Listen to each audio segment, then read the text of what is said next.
आज हम इकट्ठे कुछ वक्त खुदा के कलाम का मुताला वाजबा उन्वान खुदा माँ और बकिया से करने में गुजारते हैं। मुमकिना तौर पर आप सबको खुदा का ये कलाम याद होगा कि किताब मुक़द्दस में ना कुछ बढ़ाओ ना कुछ निकालो।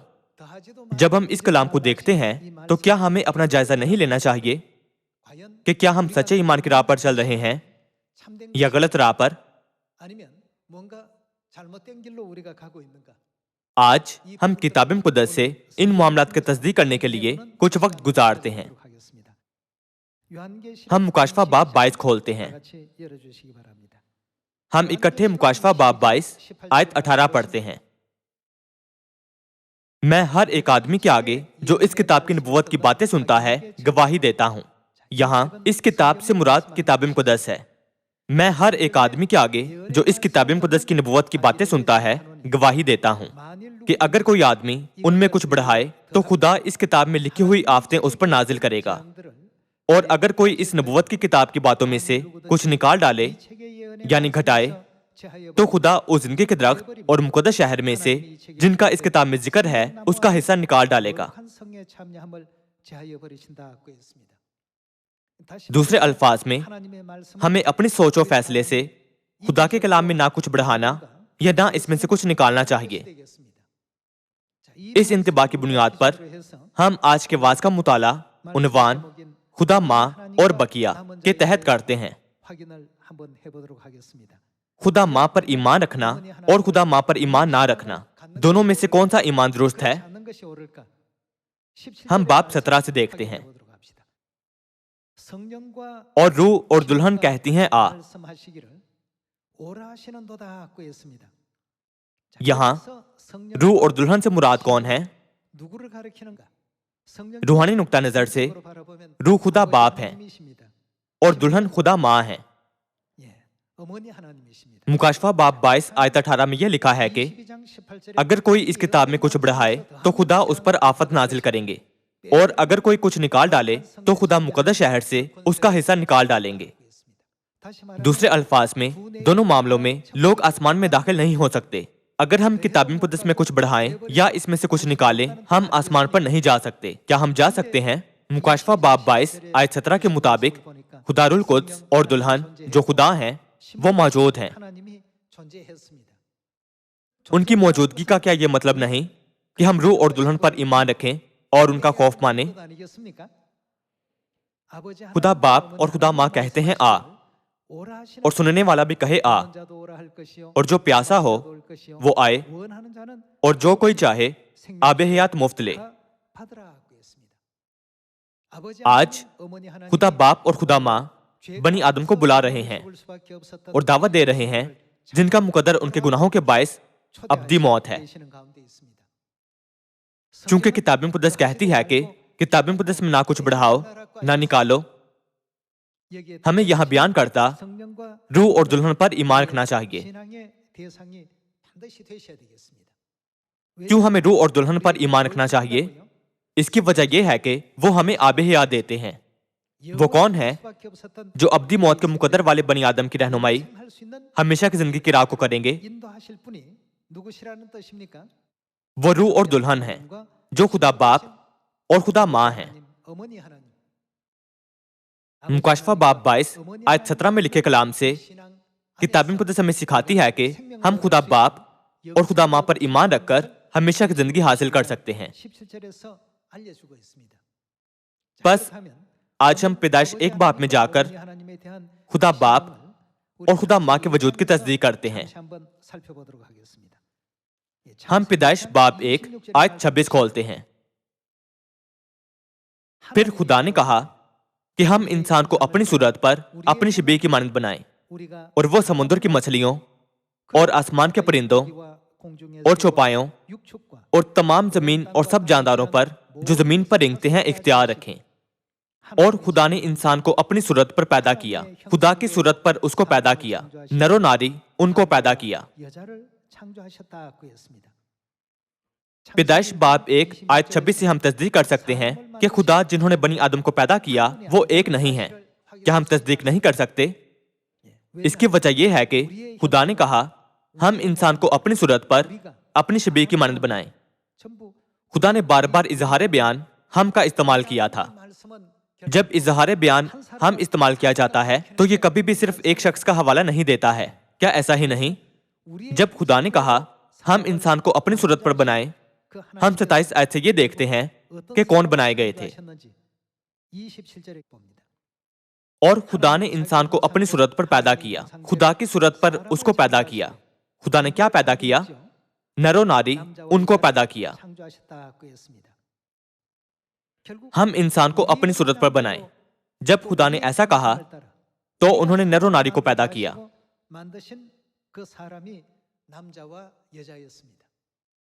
फिर ये देखकर कि कितनी सूरतें तख्लीक की गईं, हम समझ सकते हैं कि खुद को हम कहने वाले खुदा की ना सिर्फ नर सूरत है बल्कि नारी सूरत भी है। क्या हम समझ नहीं सकते? लंबे अरसे से बनी आदम खुदा की नर सूरत को खुदा बाप कह रहे हैं, तो फिर कुदरती तौर पर खुदा की नारी सूरत को जरूर खुदा मां कहना चाहिए। मुकाशफा बाब 22 आयत 17 में यूहन्ना रसूल ने खुदा बाप और खुदा मां को बतौर रूह और दुल्हन के जाहिर किया है। हमें वो आसमानी फर्जंद बनना चाहिए जिनका पुख्ता ईमान सिर्फ खुदा बाप पर ही नहीं बल्कि खुदा मां पर भी होना चाहिए। हमें इस सच्चाई में हरगिज ना कुछ बढ़ाना और ना इसमें से कुछ निकालना चाहिए। हम उस इबारत को पढ़ते हैं जो खुदा बाप और खुदा मां और उनके फर्जंदों के माबैन ताल्लुक को बयान करती है। हम इब्रानियों बाब 12 से देखते हैं। इब्रानियों बाब 12 आयत 9 में यह लिखा है कि इलावा इसके जब हमारे जिस्मानी बाप हमें तंबी करते थे और हम उनकी ताजीम करते रहे, तो क्या रूहों के बाप की इसे ज्यादा ताबेदारी ना करें जिससे हम जिंदा रहें? यहाँ रूहों का बाप कौन है? हमारी रूहों का बाप खुदा बाप है। मुकाशफा बाब 22 में रूह और दुल्हन जो कि खुदा बाप और खुदा मां हैं वो जाहिर हुए हैं। नीस पैदाइश 1 बाब 26 और 27 आयत में हम देख सकते हैं कि खुदा बाप और खुदा मां मौजूद हैं। हत्ता कि इब्रानियों 12 बाब में भी किताब मुक़द्दस हमें यकीनी तौर पर आगाह करती है कि हमारी रूहों का बाप है। हम गलतियों बाब 4 आयत 26 भी देखते हैं। मगर आलमी बालक यरूशलेम आजाद है और वो कौन है? वही हमारी मां है। इब्रानियों बाब 12 में किताब मुक़द्दस आसमानी बाप के बारे में बयान करती है और गलतियों बाब 4 आयत 26 में किताब मुक़द्दस आसमानी मां के बारे में बयान करती है। क्या हमें इस सच्चाई पर ईमान नहीं रखना चाहिए? क्या हमें यह सच्चाई नहीं सिखानी चाहिए? क्या हमें इसका इनकार करना चाहिए? मुकाशफा बाब 22 17 और 18 आयत में यह लिखा है कि किताब मुक़द्दस में ना कुछ बढ़ाओ ना कुछ निकालो। किताब मुक़द्दस और बहुत से अंबिया साफ तौर पर गवाही देते हैं और हम पर यह अमर उजागर करते हैं कि यकीनी तौर पर खुदा बाप और खुदा मां और आसमानी फर्जंद मौजूद हैं। हम दूसरा कुरिन्थियों बाब 6 आयत 17 खोलते हैं। दूसरा कुरिन्थियों बाब 6 आयत 17। इस वास्ते खुदावंद फरमाता है कि उनमें से निकलकर अलग रहो और नापाक चीज को ना छुओ, तो मैं तुमको कबूल कर लूंगा और तुम्हारा बाप हूंगा और तुम मेरे क्या होगे? बेटे बेटियां होगे। ये खुदावंद कादर मुतली का कौल है। ये आदमियों की नहीं बल्कि किसकी गवाही है? किताब मुक़द्दस वाज़ेह गवाही देती है कि ये कादर मुतली की गवाही है। क्या ये खुदा का कलाम नहीं जिसमें ना कुछ बढ़ाना ना कुछ निकालना चाहिए? आज साहिल समुद्र की रेत की मानिंद अनगिनत मजहबी इदारे और लोग हैं जो खुदा पर ईमान रखने का दावा करते हैं, ताहम कौन खुदा की बादशाही में जाने का अहल है? खुदा की बादशाही में दाखिल होने के किसी वादा के बगैर लोग अंधाधुंध अपने ईमान की जिंदगी गुजार रहे हैं। आखिरी दिन वो कहेंगे, ऐ खुदावन, हमने तेरे नाम से नबुव्वत की, बदरूहें निकाली और कई अजायब मोजज़े दिखाए, लिहाजा हमें आसमान में दाखिल होने दें। तब मैं उन्हें साफ कह दूंगा, मेरी कभी तुमसे वाकफियत ना थी। ऐ बेशरा लोगों, मेरे पास से चले जाओ। क्या आप इस हालत में होना चाहेंगे क्या ईमान की उस राह पर चलना पुरफजल, मुबारक और खूबसूरत नहीं होगा जिसमें आसमान की बादशाही में दाखिल होने के लिए खुदा का यकीनी वादा और जमानत शामिल हो? हमें अपनी पूरी जिंदगी को किसी ऐसी चीज के लिए दांव पर नहीं लगाना चाहिए जो यकीनी ना हो। क्या हमें ऐसा करना चाहिए? हम एक मुख्तलिफ नुक्ता नजर से खुदा बाप और खुदा माँ के यकीनी वजूद की तस्दीक करते हैं। हम गलतियों बाब 4 से देखते हैं। आयत 28 देखते हैं। बस ए भाइयों, हम इसहाक की तरह कौन है? वादा के फर्जंद हैं। यहां लिखा खुदा का कलाम बहुत अहम है। यहां जिन्हें भाई कहा गया है वो लोग हैं जो निजात पाएंगे, सही? तो फिर यहां तुम इसहाक की तरह का मानी है। तुम वो फर्जंद हो जिनके पास पहले इसहाक जैसा वादा है। कौन सा वादा है जो खुदा हमें देना चाहते हैं? क्या ये पहले यूहन्ना बाब 2 आयत 25 में नहीं लिखा कि और जिसका खुदा ने हमसे वादा किया वो हमेशा की जिंदगी है? दूसरे अल्फाज में हमेशा की जिंदगी का मतलब निजात है। खुदा के फर्जंदों के तौर पर आसमान की बादशाही में दाखिल होने की यकीनी जमानत इस वादा में मौजूद है। तो फिर इसका क्या मतलब है कि हम इसहाक की तरह हैं? पहले हमें अब्राहम के खानदान की तारीख को समझने की जरूरत है। जैसा कि हम जानते हैं कि आसमान में खिताब बाप सिर्फ खुदा के लिए मखसूस है। ताहम जब हम लूका की इंजील देखें तो ये लिखा है कि ए बाप अब्राहम, खुदा को अब्राहम के तौर पर बयान किया गया है। तो फिर अब्राहम और इसहाक का आपस में क्या ताल्लुक है? उनमें बाप बेटे का ताल्लुक है। इसलिए हम पैदाइश 15 बाब में लिखी गई तारीख को देखकर इस बात का मुताला करते हैं कि अब्राहम के खानदान में क्या हुआ था। पैदाइश बाब 15, 16 और 17 में अब्राहम के खानदान के 3 उम्मीदवार थे जो अब्राहम की जायदाद में राज में पा सकते थे। पहला उम्मीदवार अलीजर था और दूसरा उम्मीदवार इस्माइल था और तीसरा उम्मीदवार इसहाक था। हम एक एक करके उम्मीदवारों पर गौर करते हैं। पैदाइश बाब 15 आयत 2 से देखते हैं। अब्राम ने कहा, ए खुदावंद खुदा, तू मुझे क्या देगा, क्योंकि मैं तो बे औलाद जाता हूं और मेरे घर का मुख्तार दमिश्की अलीजर है। फिर अब्राम ने कहा, देख तूने मुझे कोई औलाद नहीं दी और देख मेरा खानाजाद मेरा वारिस होगा। तब खुदावंद का कलाम उस पर नाजिल हुआ और उसने फरमाया, ये तेरा वारिस ना होगा, बल्कि वो जो तेरे सुल्ब से पैदा होगा वही तेरा वारिस होगा। पहले उम्मीदवार अलीजर की बात करें तो खुदा ने अब्राहम के वारिस के तौर पर उसे ये कहते हुए रद्द कर दिया था कि जो तेरे सुल्ब से पैदा होगा वही तेरा वारिस होगा। पैदाइश बाब 16 आयत 1 से हम दूसरे उम्मीदवार को देखते हैं। और अब्राम की बीवी सारी के कोई औलाद ना हुई। उसकी एक मिस्री लौंडी थी जिसका नाम हाजरा था। और सारी ने अब्राम से कहा कि देख खुदावन ने मुझे तो औलाद से महरूम रखा है, सो तू मेरी लौंडी के पास जा, शायद उससे मेरा घर आबाद हो। और अब्राम ने सारी की बात मानी। और अब्राम को मुल्क कनान में रहते 10 बरस हो गए थे जब उसकी बीवी सारी ने अपनी मिस्री लौंडी उसे दी कि उसकी बीवी बने।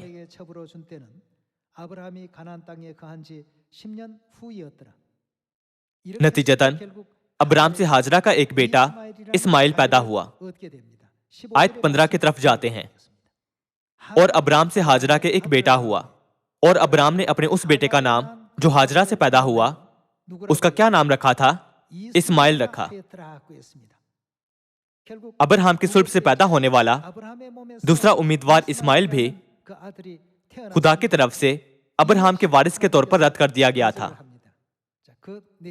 हम बाब 17 की तरफ जाते हैं।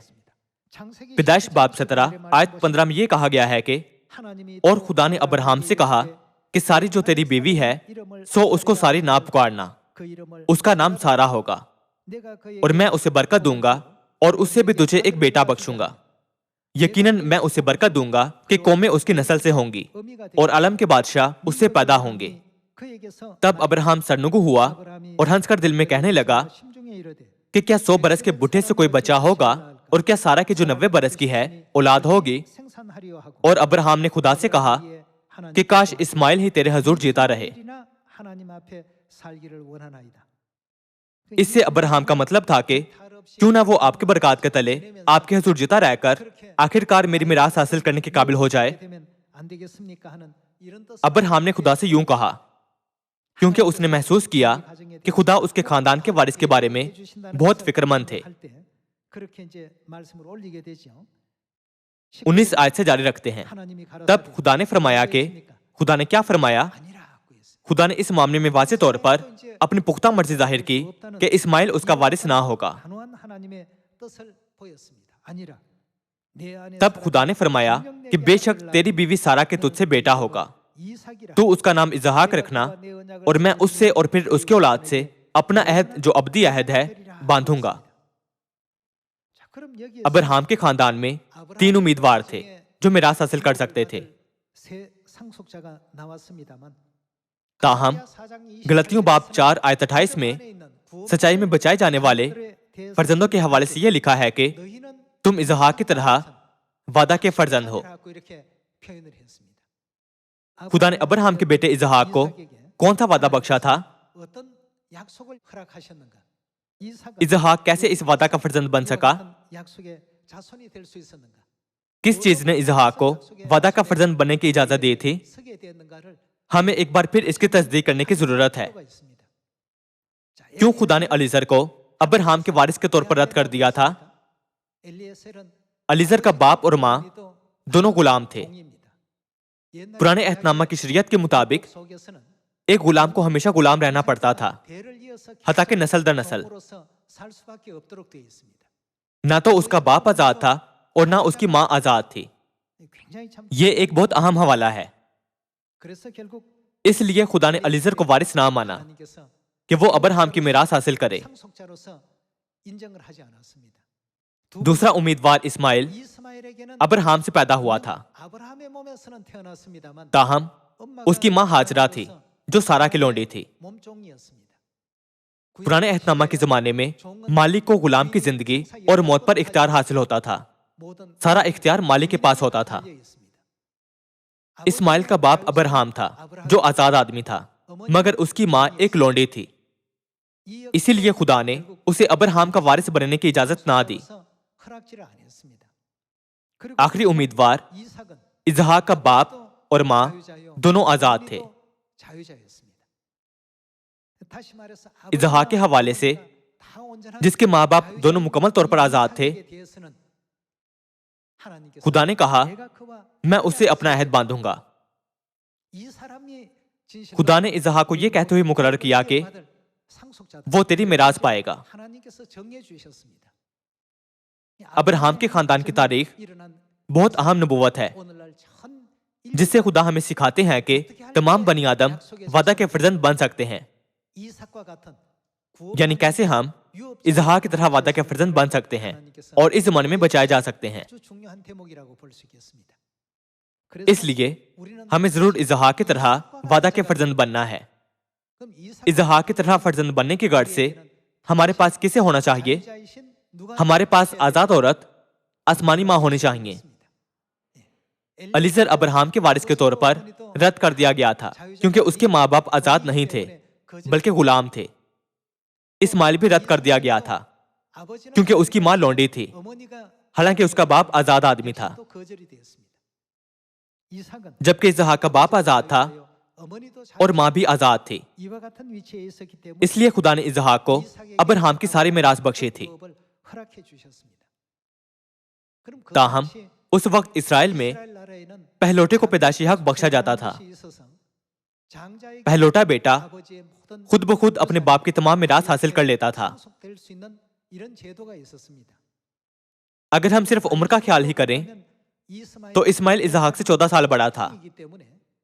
उसे ही अब्राहम की सारी जायदाद मिरास में मिलनी चाहिए थी। ताहम खुदा ने कहा वो तेरा वारिस ना होगा, खुदा ने सिर्फ इसहाक को मिरास देने की इजाजत दी थी। मोरूसी नस्ल के मुताबिक इस्माइल और इसहाक दोनों अब्राहम के बेटे थे। तो फिर उनमें क्या फर्क था? इस्माइल की मां लौंडी थी और इसहाक की मां आजाद थी। उनमें यह बहुत बड़ा फर्क था। अब्राहम के खानदान में मिरास पाने के लिए आखिरकार मां फैसला कुन उनसर थी। जैसे अब्राहम खुदा को जाहिर करता है, इसका मतलब है कि आसमानी मां के बगैर हम हरगिज वादा के फर्जंद नहीं बन सकते और न ही खुदा की मिरास पा सकते हैं।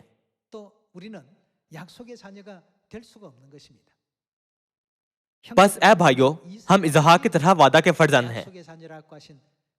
मेहरबानी से इस पर एहतियात से गौर करें। हमें क्यों इसहाक की तरह होना चाहिए? इसहाक के मकाम पर होने के गर्ज से हमारी मां कौन होनी चाहिए?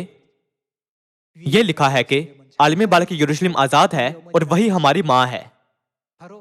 जिसके पास हमारी रूहों की मां आसमानी मां नहीं है, वो इसहाक की तरह वादा का फर्जंद नहीं हो सकता। क्या हो सकता है? वो हरगिज वादा के फर्जंद नहीं हो सकते। आज साहिल समुद्र की रेत की मानिंद बेशुमार लोग खुदा पर ईमान रखने का दावा करते हैं, ताहम वो हरगिज इसहाक की तरह वादा के फर्जंद नहीं हो सकते, क्योंकि वो आसमानी मां पर ईमान नहीं रखते जो आजाद हैं। इस मामले के हवाले से हम रोमियो बाब 9 आयत 7 से देखते हैं। बाब 9 आयत 7 में यह कहा गया है कि और ना अब्राहम की नस्ल होने के सबब से सब फर्जंद ठहरे, बल्कि यह लिखा है कि इसहाक ही से तेरी नस्ल कहलाएगी। यानी जिस्मानी फर्जंद खुदा के फर्जंद नहीं, बल्कि कौन से फर्जंद खुदा के फर्जंद गिने जाते हैं? वादा के फर्जंद नस्ल गिने जाते हैं। रोमियो बाब 11 की तरफ जाते हैं। रोमियो बाब 11 आयत 3 में यह लिखा है कि ऐ खुदावन, उन्होंने तेरे नबियों को कत्ल किया और तेरे कुर्बानगाहों को ढा दिया। अब मैं अकेला बाकी हूं और वो मेरे जान के भी खां हैं। मगर जवाब इलाही उसको क्या मिला? ये कि मैंने अपने लिए 7,000 आदमी बचा रखे हैं जिन्होंने बाल के आगे घुटने नहीं टेके। बस इसी तरह इस वक्त भी फजल से बरगुजीदा होने के बायस कुछ बाकी हैं। रोमियो बाब 9 आयत 7 में यह लिखा है कि न अब्राहम की नस्ल होने के सबब से सब फर्जंद ठहरे, बल्कि यह लिखा है कि इसहाक ही से तेरी नस्ल कहलाएगी। आयत 8 में यह लिखा है कि जिस्मानी फर्जंद खुदा के फर्जंद नहीं, बल्कि वादा के फर्जंद अब्राहम की नस्ल गिने जाते हैं। हम आयत 27 से जारी रखते हैं। रोमियो बाब 9 आयत 27। और यसाया इसराइल की बाबत पुकार कर कहता है कि गो बनी इसराइल का शुमार समुद्र की रेत के बराबर हो, तो भी उनमें से कितने बचेंगे? थोड़े ही बचेंगे। यह लिखा है कि गो बनी इसराइल का शुमार समुद्र की रेत के बराबर हो, तो भी उनमें से थोड़े ही बचेंगे। रोमियो बाब 11 आयत 4 में भी यह लिखा है कि मैंने अपने लिए 7,000 आदमी बचा रखे हैं जिन्होंने बाल के आगे घुटने नहीं टेके। बस इसी तरह इस वक्त भी फजल से बरगुजीदा होने के बायस कुछ बाकी हैं। रोमियो बाब 9 वादा के फर्जंदों के बारे में बयान करता है और बाब 11 दिखाता है कि वादा के फर्जंद ही बकिया हैं। यूहन्ना रसूल को बख्शे गए मुकाशफा के मुताबिक बकिया को औरत की बाकी औलाद के तौर पर बयान किया गया है। हम मुकाशफा बाब 12 आयत 17 पढ़ते हैं। और अजदहा को औरत पर गुस्सा आया, और वो किसकी औलाद है? उसकी बाकी औलाद से। जो उनकी क्या खुसूसियात हैं? खुदा के हुक्मों पर अमल करती है और यीशु की गवाही देने पर कायम है। लड़ने को गया और समुद्र की रेत पर जा खड़ा हुआ। अब्राहम के खानदान में वादा के फर्जंद, वादा के फर्जंद बकिया हैं और बकिया ही औरत की बकिया औलाद हैं। इसलिए इसहाक की तरह बकिया का हिस्सा बनने की गर्ज से हमारे पास किसे होना चाहिए? बकिया बनने के लिए हमारे पास खुदा मां होनी चाहिए। गो बनी इसराइल का शुमार समुद्र की रेत के बराबर हो, तो भी उनमें से थोड़े ही बचेंगे। वो कौन है? वो वादा के फर्जंद यानी बकिया हैं। तो फिर वादा के फर्जंद कौन है? मुकाशफा बाब 12 आयत 17 के मुताबिक वो औरत की बाकी औलाद हैं। दूसरे अल्फाज में वो खुदा माँ के फर्जंद हैं। किताब मुकद्दस हम पर उजागर करती है कि अगरचे इस जमीन पर बेशुमार लोग मौजूद हैं, लेकिन सिर्फ वही लोग निजात में दाखिल होंगे जो खुदा माँ के फर्जंद हैं। हमें बचाने की गर्ज से खुदा बेताबी से जमीन पर आए, सलीब पर अपने आप को कुर्बान किया और हमारी खातिर हमारे सब गुनाह उठा लिए। आसमान का जलाली तख्त और आराम पीछे छोड़ते हुए रूह और दुल्हन जिसे में गुनाहगारों की दुनिया में आए और अपने फर्जंदों को बचाने के लिए अपने आप को वक्फ कर दिया। हमें खुदा बाप और खुदा माँ की मोहब्बत को याद रखना चाहिए। अगरचे हमारे लिए किताब मुकद्दस से एक और आयत को जानना जरूरी है, लेकिन क्या हमें अपने दिलों को हमेशा खुदा के लिए वक्फ नहीं करना चाहिए? हमारे ईमान की जिंदगी में बहुत कुछ होता है। बाप और माँ ने हमसे यकीनी निजात का वादा किया है। हमें खुदा के सब अहकाम मानने की इजाजत दे और हम पर औरत की बाकी औलाद होने की मोहर की है। उन्होंने हमें आसमान की बादशाही के वारिस बनाया है। इसके बावजूद अगर हमारे दिलों में खुशी, शादमानी और वलवला ना हो, तो इसकी वजह यह है कि हम अपने सारे दिल से उनसे हकीकी मोहब्बत नहीं रखते, अगरचे हम अपने मुंह से कहें कि हम खुदा से मोहब्बत रखते हैं। अगर हम उनके साथ खुशखबरी की राह पर चल रहे हों जिनसे हम वाकई मोहब्बत रखते हैं, तो इस राह को हर रोज पुरमुसरत होना चाहिए। हम ये सोचते हुए अपना जायजा लें कि खुदा हमसे मोहब्बत रखते हैं, लेकिन हम खुदा से कितनी सच्ची मोहब्बत रखते हैं। अब से हमें अपने आसमानी बाप और माँ से बरकतें, फजल और मोहब्बत ही हासिल करनी चाहिए, बल्कि हमें हर रोज खुशी से भरपूर ईमान की जिंदगी गुजारते हुए खुदा से भी मोहब्बत रखनी चाहिए। मेरे साथ अब कौन है? बराह मेहरबानी ये बात ज़हन में रखें कि खुदा जिनसे हम मोहब्बत रखते हैं हमेशा हमारे साथ है। मुझे उम्मीद है कि इस वक्त हम आसमानी बाप और आसमानी माँ को जलाल और हम दे सकते हैं जो हमेशा हमारे साथ हैं। उम्मीद करते हुए कि आप ज्यादा फजल हासिल करेंगे, मैं आज का वाज खत्म करूंगा। आपका बहुत शुक्रिया।